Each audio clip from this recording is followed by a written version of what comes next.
Hello friends, बहुत बहुत स्वागत है आपका mysurgery.com के इस प्लेटफॉर्म पे और मैं हूं आपका दोस्त सौरभ शुक्ला। आप लोग देख रहे हैं C#.net का कोर्स। दोस्तों, हम लोग देख रहे थे हिस्ट्री ऑफ C#.net। इस सिलसिले में हमने कुछ वीडियोस देख लिए थे और इसमें हम लोगों ने लास्ट वीडियो में समझा था जावा को लेकर सन माइक्रोसिस्टम और माइक्रोसॉफ्ट के बीच में क्या कुछ हुआ। हम लोगों ने देखा था कि माइक्रोसॉफ्ट को हर्जाना देना पड़ा था $20 मिलियन का और साथ ही साथ जावा के जो इंप्लीमेंटेशन माइक्रोसॉफ्ट ने तैयार किए थे उसको डिसकंटिन्यू करना पड़ा था according to their agreement with Sun microsystem.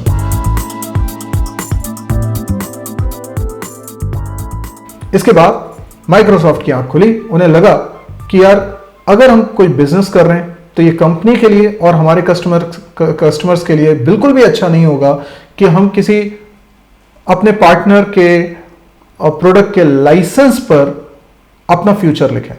यानी हम जो कुछ भी प्रोडक्ट्स बना रहे हैं, अगर हम जावा का यूज करके बना रहे हैं तो हमें उनके रूल्स के हिसाब से चलना पड़ेगा और ये कहीं से कहीं तक कंपनी के लिए भी अच्छा नहीं है और हमारे कस्टमर्स के लिए भी अच्छा नहीं है।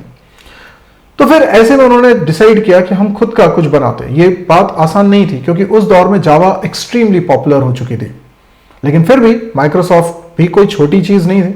उन्होंने ठान लिया कि हमें कुछ तो इसके टक्कर में लेकर आना है। तो एंडर्स हेल्सबर्ग की अगुवाई में ही माइक्रोसॉफ्ट ने अपना प्रोजेक्ट स्टार्ट किया डॉटनेट फ्रेमवर्क का लेट 90s में। ये वो दौर था जब इंटरनेट फ्लरिश हो गया था या हो रहा था और उस समय जावा टेक्नोलॉजी की धूम मची हुई थी। हर कहीं जावा टेक्नोलॉजी का ही यूज हो रहा था। जावा उस दौर की बहुत ही पॉपुलर प्रोग्रामिंग लैंग्वेज और टेक्नोलॉजी थी। हालांकि डॉटनेट फ्रेमवर्क के इस प्रोजेक्ट को जब उन्होंने स्टार्ट किया तो उस समय इसका नाम डॉटनेट फ्रेमवर्क नहीं था, बल्कि था नेक्स्ट जनरेशन विंडोज सर्विसेज, जो कि बाद में डॉटनेट फ्रेमवर्क कर दिया गया। डॉटनेट क्यों करा होगा? डॉटनेट का कोई फुल फॉर्म नहीं है। बेसिकली उस समय इंटरनेट की फिलॉसफी से इसके नाम को कनेक्ट भी करना था, तो उन्होंने इसका नाम रखा डॉट नेट, क्योंकि वो एक तरह का डोमेन नेम है और नेटवर्किंग वर्ड को भी ये अपने अंदर शामिल किया हुआ है। Dot net, net is for networking. तो कई जगह पर आप साइट्स में देखेंगे तो आपको डॉट नेट का कुछ ना कुछ फुल फॉर्म भी बताते हुए लोग मिलेंगे, लेकिन एक्चुअल में इसका कोई फुल फॉर्म ऑफिशियली था नहीं। उस दौर में माइक्रोसॉफ्ट के लोगों ने डिसाइड किया, सोचा कि C++ एक बहुत ही पावरफुल प्रोग्रामिंग लैंग्वेज है, लेकिन इसमें सॉफ्टवेयर डेवलपमेंट उतना ज्यादा इजी नहीं होता। उसी समय विजुअल बेसिक भी बड़ी पॉपुलर थी और विजुअल बेसिक में काम करना बहुत आसान था, लेकिन विजुअल बेसिक एक fully grown up programming language नहीं थी जैसे कि C++ है, उतनी पावरफुल लैंग्वेज नहीं थी। तो एंडर्स हेल्सबर्ग ने सोचा, उनकी टीम ने सोचा कि हमें एक ऐसी लैंग्वेज की जरूरत है जिसमें C++ का पावर भी हो और विजुअल बेसिक जैसी लैंग्वेज का ईज ऑफ डेवलपमेंट भी हो, और यहीं पर नींव रखी गई C# प्रोग्रामिंग लैंग्वेज की। सन 2001 में डॉटनेट फ्रेमवर्क का पहला बीटा वर्जन लॉन्च हो गया था, लेकिन इसका जो स्टेबल रिलीज आया वो 2002 में आया। ये कहलाता था डॉटनेट वर्जन नंबर 1.0 और आज जो वर्जन हम लोग डॉटनेट का यूज करते हैं, जो लेटेस्ट वर्जन इस समय वीडियो रिकॉर्ड कर रहा हूं तब तक है, वो है 4.7। आप में से कई लोगों को ये बात नहीं पता होगी कि शुरुआत में C# का नाम C# नहीं था बल्कि था कूल, COOL। नाम कितना कूल है, लेकिन इस कूल का फुल फॉर्म भी है C like object oriented language, COOL, C like object oriented language। यानी कि क्लियर बात है कि ये C लैंग्वेज से काफी कुछ इन्फ्लुएंस्ड है और C लैंग्वेज के ही एक सक्सेसर के रूप में आप इसको देख सकते हैं। लेकिन बाद में ऐसा महसूस किया गया कि जो नाम है cool, it is not feasible from the trademark perspective, तो उन्होंने इसका नाम बदल के कर दिया C#। C# क्यों रखा गया? C#, लेकिन उसको पढ़ते हैं C#। C# कभी नहीं बोलते, उसे बोलते हैं C#। अब ऐसा क्यों? मैं म्यूजिक के बारे में बहुत कुछ जानता नहीं हूं, लेकिन जो लोग जानते हैं वो इस बात को जल्दी समझ पाएंगे। म्यूजिकल नोट्स में एक होता है हैश सिंबल, जिसका मतलब कुछ हाई पिच से रिलेटेड है, और हैश का एक मतलब होता है 4+ सिंबल्स। अब 4+ सिंबल से मैं इसको जल्दी कनेक्ट कर सकता हूं। C लैंग्वेज जब बनी थी उसके बाद कुछ साल बाद C++ लैंग्वेज बनी, पर C++ लैंग्वेज जब बनी थी तो वो शुरुआत में उसका नाम C++ नहीं था, बल्कि उसका नाम था C with classes। 1983 में जाके उसका नाम बदल के करा गया C++। उसे एक लैंग्वेज का दर्जा मिला क्योंकि C लैंग्वेज में ही कुछ फीचर्स और ऐड करके C++ लैंग्वेज बनाई गई थी। तो किसी का सजेशन था कि क्यों ना इस लैंग्वेज का नाम C++ रखा जाए, क्योंकि प्लस प्लस C लैंग्वेज में एक ऑपरेटर है जिसका मतलब होता है 1 से इंक्रीमेंट करना। तो सी में 1 से इंक्रीमेंट किया तो बन गई C++। ये नाम कितना मीनिंगफुल लगता है। और इसी फिलॉसफी को आगे बढ़ाते हुए किसी ने सोचा कि C++ के बाद और प्लस प्लस लगा दो तो बन जाएगी एक और नई लैंग्वेज C#। तो शार्प रिफर्स 4+। अब C++ के बाद 2 प्लस और लगा देंगे तो कितने हो जाएंगे, 4 प्लस हो जाएंगे। तो उन्होंने इसको क्या बोला, C#। C के बाद हैश लगा दिया। तो आपको ध्यान रखना होगा कि ये वो दौर था जब जावा बहुत ही पॉपुलर थी और C# मार्केट में लॉन्च हुई है। अभी कितनी बड़ी टक्कर है क्योंकि पूरी दुनिया जावा लैंग्वेज की दीवानी हो चुकी है और यहां पे C# एक तरह से सीधे सीधे जावा से टक्कर लेने के लिए बैठी हुई है। इनफैक्ट जावा कम्युनिटी के जो लोग थे उन लोगों का ये कहना था कि जो C# है ये जावा को ही ध्यान में रखते हुए बनाई गई है, यानी C# is imitation of Java. जो जेम्स कोसलिंग जिन्होंने जावा लैंग्वेज बनाई थी, जावा टेक्नोलॉजी बनाई थी, उनका यह कहना था कि C# is like Java but lack of security features. हालांकि माइक्रोसॉफ्ट के लोगों से अगर ये बात पूछी जाए तो वो सिरे से इस बात को खारिज करते हैं कि इसका कहीं से भी कहीं तक जावा से कोई रिलेशन नहीं है, जावा से कोई कॉम्पिटिशन नहीं है। हम तो C++ के साथ रिलेट कर सकते हैं इसको, क्योंकि C++ से इन्फ्लुएंस होकर C# बनाई गई है। तो वो मानते हैं, माइक्रोसॉफ्ट वाले मानते हैं कि C++ की सक्सेसर है, जो काफी हद तक सही भी लगती है। लेकिन इस बात से कोई इंकार नहीं कर सकता कि जावा लैंग्वेज को ध्यान में रखते हुए ये टेक्नोलॉजी बनाई गई है। इनफैक्ट जो लोग जावा जानते हैं उन लोगों को पता होगा JVM के बारे में, जावा वर्चुअल मशीन।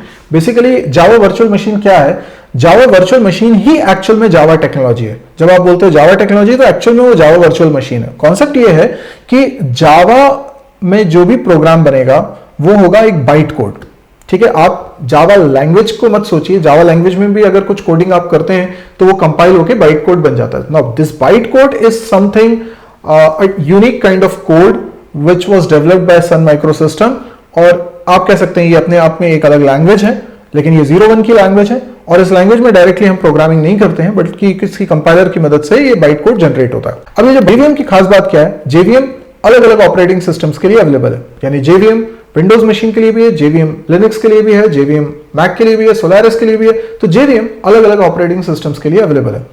और अगर JVM इन ऑपरेटिंग सिस्टम्स में इंस्टॉल कर दिया जाए, यानी उन मशीन्स पे इंस्टॉल कर दिया जाए जिनमें ये रिस्पेक्टिव ऑपरेटिंग सिस्टम है, तो the job of JVM is to convert byte code into operating system understandable language. So with the help of JVM you can run Java application. So Java application is nothing but a byte code.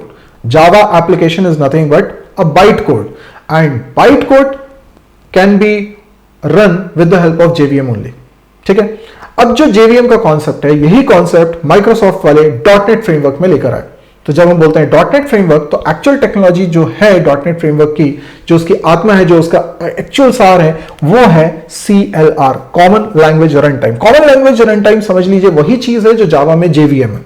यानी common language run time भी क्या कर रहा है, ये .NET application को operating system पे run करवा रहा है। यानी ये हमारे एक कंप्यूटर मशीन है जिसके ऊपर विंडोज ऑपरेटिंग सिस्टम है, उसके ऊपर आ गया है .NET फ्रेमवर्क। .NET फ्रेमवर्क में जो सबसे मेन कंपोनेंट है that is CLR, common language run time.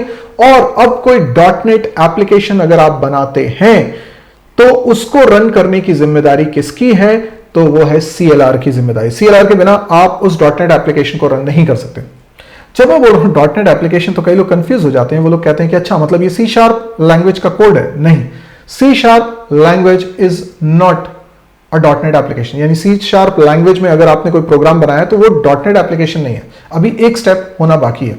.NET framework में एक और चीज होती है CLI, कॉमन लैंग्वेज इंफ्रास्ट्रक्चर। ये क्या है? ये बेसिकली .NET फ्रेमवर्क का वो हिस्सा है जो सबसे पहले आपने C# में जो कोड लिखा हुआ है उसको ट्रांसलेट करेगा इंटरमीडिएट लैंग्वेज में। तो जब मैं बोलता हूं .NET एप्लीकेशन, तो ये वो एप्लीकेशन है जिसमें इंटरमीडिएट लैंग्वेज में कोड लिखा गया। ये इंटरमीडिएट लैंग्वेज भी बिल्कुल वैसे ही कुछ कॉन्सेप्ट है जैसे जावा में बाइट कोड का कॉन्सेप्ट है। यानी कि वो 0-1 की भाषा जो डायरेक्टली प्रोग्रामर नहीं लिख रहा होता है, बल्कि किसी प्रोग्राम के थ्रू ये जनरेट होती है।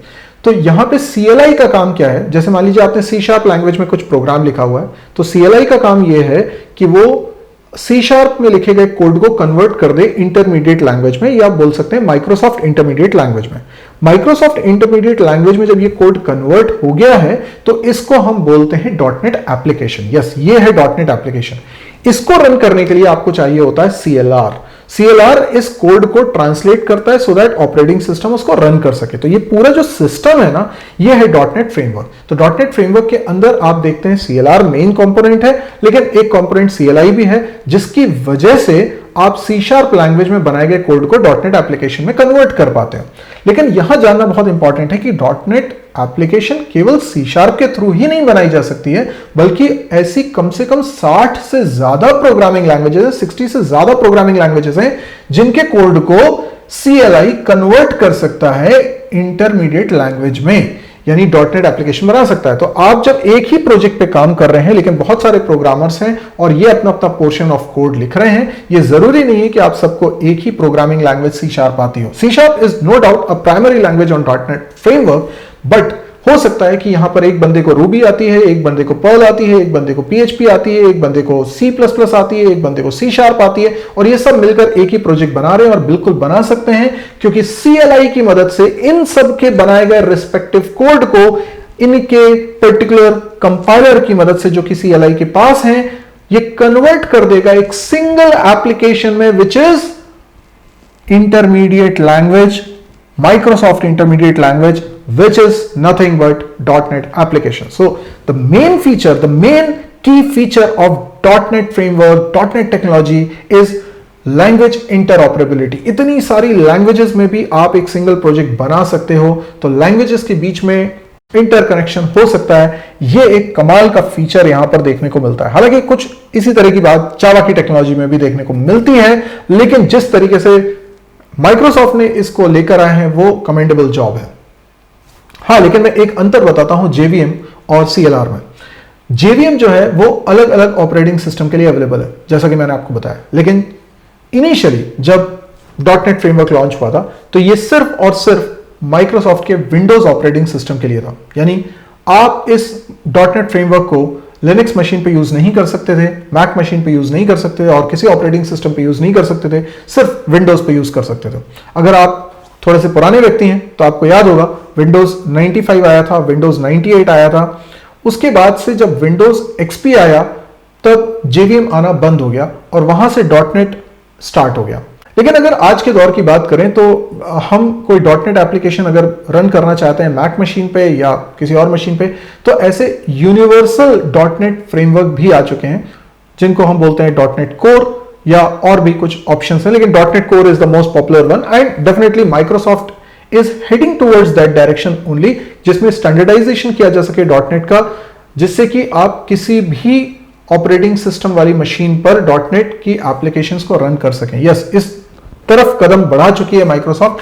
तो अगर आज की डेट में आप इंस्टॉलेशन करेंगे, डाउनलोड इंस्टॉलेशन जो मैं आगे आपको बताऊंगा, तो आपके पास ये ऑप्शन रहेगा कि जो एप्लीकेशन आप बना रहे हैं वो आप .NET कोर में बनाना चाहते हैं या .NEट फ्रेमवर्क पे बनाना चाहते हैं, या फिर आप .NET स्टैंडर्ड पे बनाना चाहते हैं। .NEट स्टैंडर्ड पे बनाने का मतलब ये हुआ कि आप ऐसी एप्लीकेशन बना रहे हैं जो .NEट कोर पे भी चल जाए और .NEट फ्रेमवर्क पे भी चल जाए।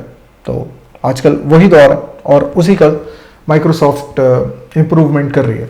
ये जो C# का स्पेसिफिकली कंपाइलर यूज होता है वो है रोसलिन, जो कि एक ओपन सोर्स है। गिटहब पे इसका पूरा कोड है, आप डाउनलोड भी कर सकते हैं। और आप में से कई लोग ये जानना चाहेंगे कि .NEट फ्रेमवर्क, ये .NEट पूरा जो टेक्नोलॉजी है, ये बनाई किस प्रोग्रामिंग लैंग्वेज में है।